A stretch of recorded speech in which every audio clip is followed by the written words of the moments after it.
কিন্তু মিয়ানমারের ব্যাপারটা কেন যেন আমরা দিক কানা, আমি বলবো যে আমরা মিয়ানমারের মানুষের সঙ্গে ওরকম পরিচিত না, মিয়ানমারের ব্যাপার নিয়ে এত চিন্তিত না, এবং মিয়ানমার নিয়ে আসলে ভাবিও না।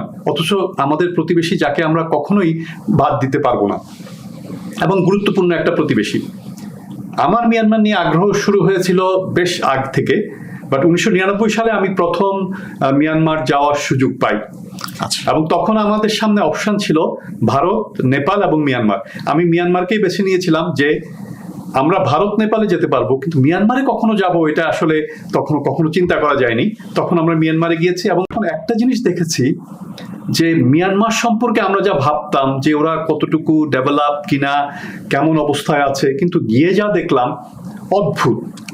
তখনই তাদের সুন্দর এসি বাস ছিল, সুন্দর রাস্তাঘাট ছিল, ডিজিটাল সিনেমা হল ছিল, এবং মানুষগুলোর মনে একটু হাসি কম ছিল, কিন্তু দেশের উন্নতিতে কোনো সমস্যা ছিল না। এরপর থেকে আমি আসার পরে মিয়ানমার নিয়ে পড়াশোনা শুরু করলাম এবং কিছু কিছু জানার চেষ্টা করলাম। 2017 সাল থেকে আমি একদম স্পেসিফিক মিয়ানমার সম্পর্কে জানার জন্য ইন্টারেস্টেড হয়ে গেলাম। That time I was faculty, national defence college.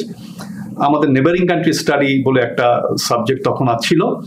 ওই সাবজেক্টটার জন্য আমি দেখলাম যে মিয়ানমার সম্পর্কে খুব কম ইনফরমেশন আছে। Then I have started collecting book on Myanmar.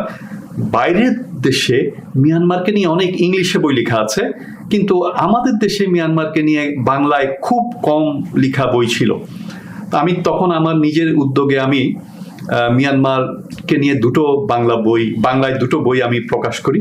একটা দেশ, জাতি এবং সংঘাত, আর একটা প্রতিবেশী দেশ এবং রোহিঙ্গা সমস্যা। Because by then Rohingya crisis শুরু হয়ে গেছে এবং we are focused on this Rohingya crisis.